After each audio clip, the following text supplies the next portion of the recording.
time in Afghanistan. Last night, the United States military used a GBU-43 weapon in Afghanistan. The GBU-43 is a large, powerful, and accurately delivered weapon. We targeted a system of tunnels and caves that ISIS fighters used to move around freely, making it easier for them to target U.S. military advisors and Afghan forces in the area. The United States takes the fight against ISIS very seriously, and in order to defeat the group, we must deny them operational space, which we did. The United States took all precautions necessary to prevent civilian casualties and collateral damage as a result of the operation. Any further details, I would refer you to the Department of Defense on that. Moving on, as you may know from the schedule, the President has a 2 o'clock event, so I'm going to try to keep this rather tight so the pool has an opportunity to get in and set up appropriately. Earlier today, the President signed H.J. Res. 43, bringing the total number of Congressional Review Act legislation pieces that he's signed now to 13. This resolution that he signed today overturns a regulation that was put in place by the previous administration on their way out the door that would have taken away the right of states to set their own policies and priorities for Title X family planning programs. Our federal system was set up to allow states to address the unique needs of their own populations when possible, especially when it comes to programs as important and sensitive as family planning. With the bill signing, the President has restored respect to states' rights on this particular issue. As I mentioned at the top, there's an event at 2 o'clock where the President will be meeting with the brave first responders who were involved in the I-85 bridge collapse and thank them that occurred in Atlanta, to thank them for their work and dedication in addressing this horrible situation. The bridge collapsed during rush hour on March 30th, but due to the heroic efforts of Atlanta's first responders, some of whom will be here today, no lives were lost. The President's proud to host these brave individuals and honor their commitment to protecting their community. Later this afternoon, the President will head to Florida for the Easter holiday. He will be departing Joint Base Andrews via motorcade as the preparations for the Easter egg roll are well underway on the South Lawn, preventing a Marine One departure. And while we're on the topic, I know it was brought up the other day, so just to give you a quick note on what to expect this coming Monday, we expect more than 21,000 people to attend the Easter egg roll. The allocations of tickets have been given to schools, children's hospitals, and military and law enforcement families. Commemorative eggs will be handed out to the children who attend. Nearly 18,000 eggs were ordered, which is in line with past years. The event will start at 7:30 with different groups of guests arriving every 2 hours to ensure that all the children have an opportunity to participate in more than a dozen activities that will be available. Further logistics and guidance will be provided over the weekend. Also today, the Treasury Department's Office of Foreign Asset Control, OFAC, designated one entity and one individual connected to human rights abuses against Iranian political prisoners in Iran's prisons. The individual who is designated for his role in abuses in Iran's prison is the brother of Qasem Soleimani, the commander of Iran's IRGC Quds Force, who was himself previously designated under terrorism, counterproliferation, and human rights authorities. The sanctions against human rights abusers in Iran's prisons come at a time when Iran continues to unjustly detain in its prison various foreigners, including U.S. citizens Si Amuk Namazi and Bakar Numazi. We join recent calls by international organizations and UN human rights experts for the immediate release of all U.S. citizens unjustly detained or missing in Iran so that they can return to their families. OFAC also designated 2 ISIS financial facilitators as ISIS supporter in North Africa, continuing our ongoing effort to disrupt key leadership nodes for the group. Moving on, over the past few days, the President and members of the Cabinet have held many meetings and discussions with their international counterparts about the significant foreign policy challenges facing our world. Yesterday, you heard from the President himself alongside NATO Secretary General about the need for a strong funded alliance to combat terrorism, the humanitarian crisis ongoing in Syria, and many other serious threats to our collective safety and security. Also yesterday, Ambassador Nikki Haley, along with her counterparts from 9 other nations, voted in favor of a draft resolution to denounce the heinous chemical attack carried out by the Assad regime last week. Unfortunately, but not surprising, Russia stood in the way of this resolution. However, I'd like to point out that the abstention of China on the heels of President Xi's recent successful visit in Kazakhstan, a longtime Russian ally and former member of the Soviet Union. Both of these abstentions are notable and signify that the United States is persuading the world that the use of weapons of mass destruction cannot go unanswered. Secretary Tillerson, as you know, was in Russia yesterday to meet with his counterpart and ensure that they are made fully aware of the United States' positions in both areas of practical cooperation, such as defeating ISIS, and areas where Russia does not share our interests and values. As you know, the Vice President will be departing for his 10-day trip to South Korea, Japan, Indonesia, and Australia on Saturday morning. His office will be providing more information later today. Finally, I'm glad to announce that the President will host the Prime Minister of Italy for an official working visit to the White House next Thursday, April 20th. The leaders will discuss the upcoming G7, which will be hosted in Italy and Sicily, and a range of issues of mutual concern. With that, I'm glad to take some of your questions. Sean, where is the administration on cost-sharing subsidies for insurance companies? That is an area that is being internally discussed at this time. So undecided? It's not undecided. There is an ongoing discussion on that matter. Matt. Thanks, John.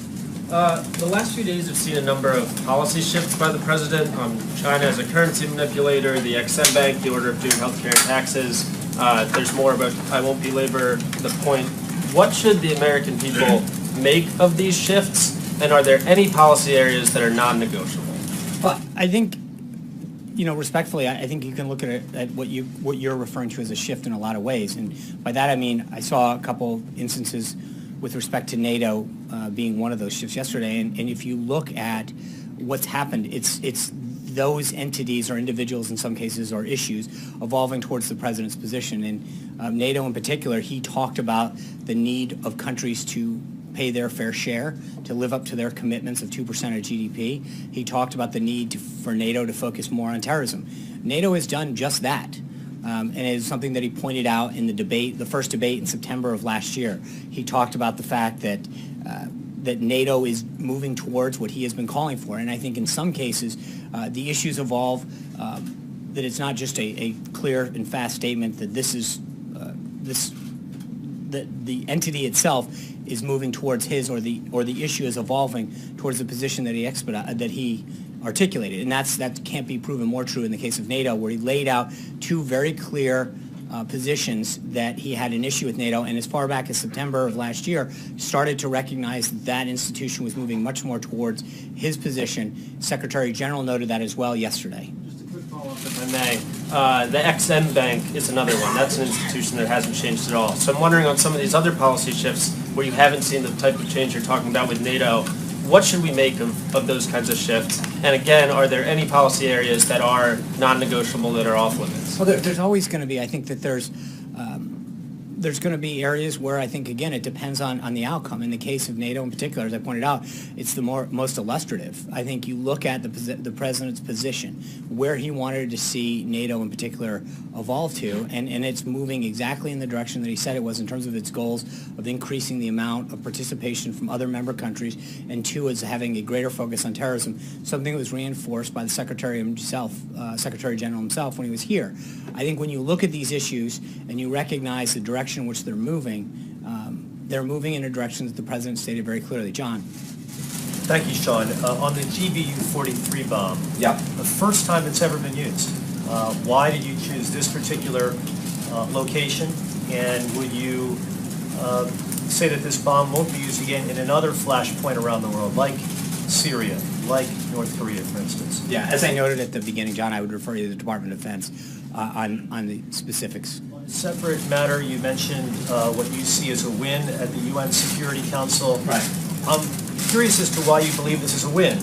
After all, this particular resolution did not pass. Right. Look at what's happened at the UN Security Council in the past. For instance, the Security Council resolution, which gave the green light for the Persian Gulf War, you actually had all 5 permanent members of the UN Security Council voting yes. So why are you saying this is a win when not all 5 permanent members of the Security Council actually voted yes? You had one, Russia, blocking it.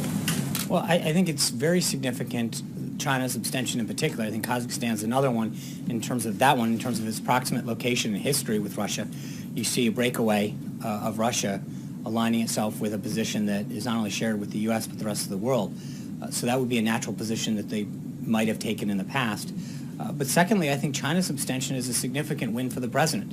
He went down and had discussions with President Xi, and I think you all saw that, heard his remarks about how he walked through that, and I think it really shows the success of the trip, first and foremost, but secondly, it continues to show how Russia's isolated on this particular matter. That's important.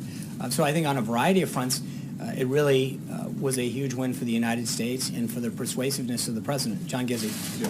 Thank you, Sean. In his remarks to us off camera, OMB Director Mulvaney talked about the vision of the federal government being reorganized as, in some cases, more agencies. And he said also that the final plan will come not just from right-wing think tanks. I believe that was his phrase, coupled with the president's statement on the EXIM Bank. Is he already receiving any criticism or voices of disappointment from small government conservatives who backed him strongly? I refer to groups such as Americans for Tax Reform or the Cato Institute.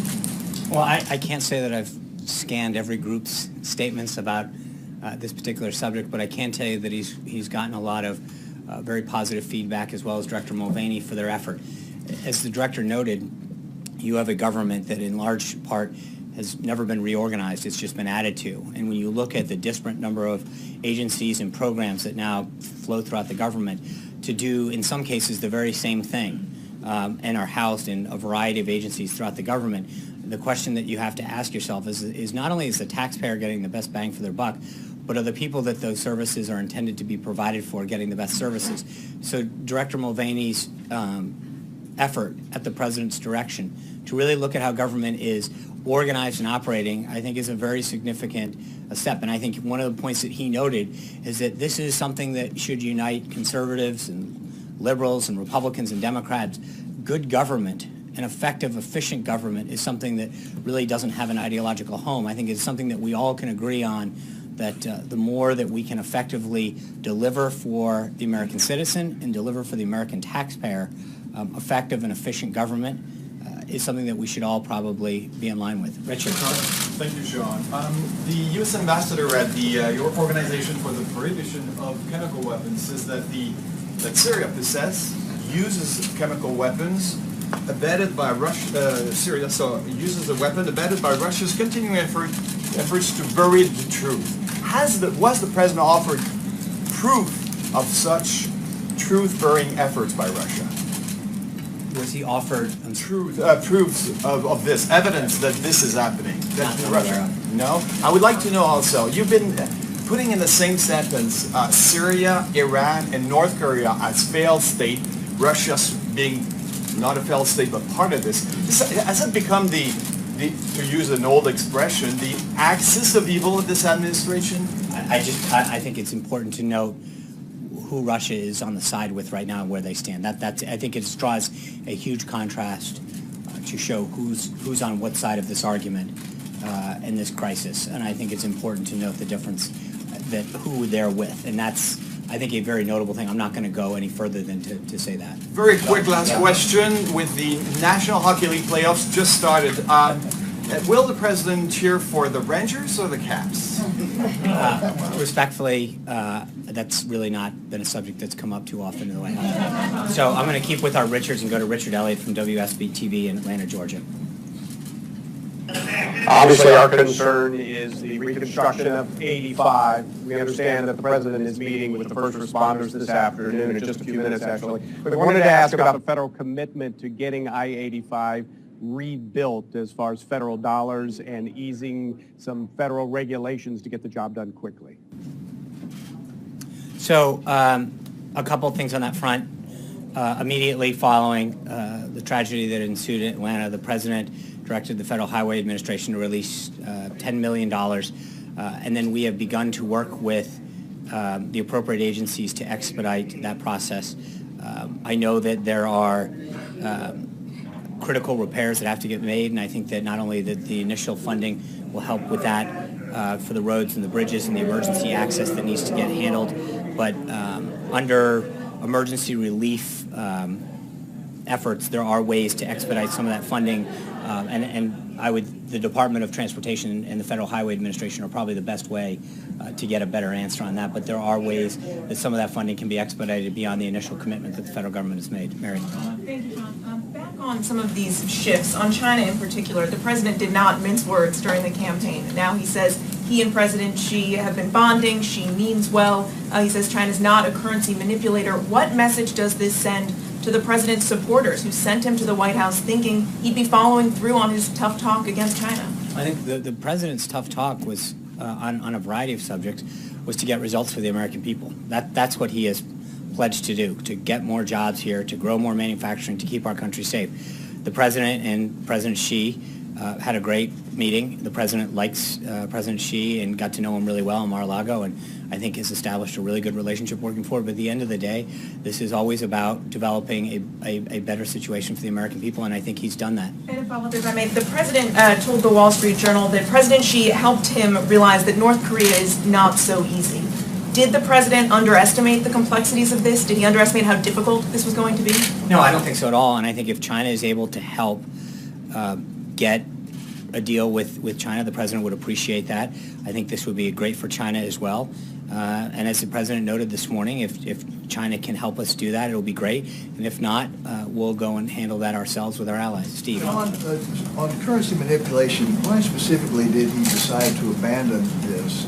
And what other tools does he have in his toolbox to try to modify China's trade balance? I think that's a very, very complex issue, and I think the president, I'm going to leave it to the president to specifically answer that. Vivian. But he hasn't given up on trying to modify No, China's he is. trade balance. It's not. I think the president is going to continue to make significant progress when it comes to that issue and to how our relationship is with China. He showed already what a great relationship he has with President Xi, and the results are already starting to pour in.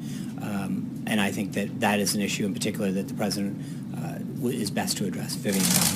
2 questions, Sean. You were very forthcoming about the TikTok leading up to the missile launches in Syria. So can you give us any background on the Moab in Afghanistan? Was there a situation room scenario? Was this several days in the making? And my second question is, the president has been very critical of the intelligence community leading up to his inauguration. He's obviously been working very closely with the intel community on at least on these situations in Syria and Afghanistan. Has his opinion changed toward the IC? In the first question, again, I think General Nicholson at United States Forces Afghanistan is best to address the TikTok on the situation over there. But as far as the president's consultation... I understand. I think that the U.S. Forces Afghanistan as well as the Department of Defense are best to walk through the military operations that are ongoing there. I think with respect to the intelligence community and the national security team, as you know, the president has put together a world-class cabinet of top-notch national security experts from General Mattis, General Kelly, General McMaster, and others that continue to provide him the best advice to make the best decisions for this country. And it's that, he continues to rely on them, and Director Pompeo, Director Coates at the DNI, they continue to give him sage advice about how to best position the United States. Zeke. Thanks, John. Following up on that question, did the president specifically authorize the use of this piece of ordinance? Again, I'm not going to get into the details right now. I'm not, as I mentioned, I'll let the Department of Defense handle the lead on this one. And follow up on Mr. Nussbaum's question earlier regarding the Exim Bank. You didn't answer specifically what has changed about the Exim Bank that has led the president to reevaluate his previous... Let me get back to you on the Exim Bank specifically. I think it's a very complex issue, and I would like to get back. Anita. 2 questions about the budget. Are you all prepared to hold things up? We've got a couple weeks left here. How serious are you about getting money for the wall? Would you hold up the spending plan for that? And I had one other question on that. So the government is currently funded through April 28th under a continuing resolution. We've made very clear to Congress that the president's priorities are increasing military spending and security of our border. We're going to continue to have conversations with Congress, and we feel confident that they'll do their job, but those conversations are ongoing. So you can't say whether you would have to have money in this budget or this budget? I will leave it to our team to continue the negotiations that they're having. Okay, and then the second question on the budget was, there's a proposal now to punish members of Congress who do not pass the spending plan in a variety of ways, withhold salary, even arrest. Do you support that Congress should be punished if Let's see. I think we're making significant progress. I feel very good about the momentum, and so I don't want to start getting into whether who's going to be naughty and nice. We're doing Kayla. Sean, historically, sitting presidents have refrained from stating preferences on where parts of the free market economy goes. But yesterday, President Trump said he wants low interest rates, he wants a weaker dollar, and then the market followed his preferences. So given his criticism of other economies and their intervention, how do you characterize that response? I think the president has made it very clear from the beginning that he's going to do what he can to fight on behalf of American consumers and American businesses to make sure that we can help create a environment here in America where businesses grow and industries continue to hire and jobs can come back, and then middle-income Americans can get some tax relief and keep more in their money and their hard-earned dollars. But traditionally, you have low interest rates when the economy is weak and needs help, and then they recover when the economy strengthens.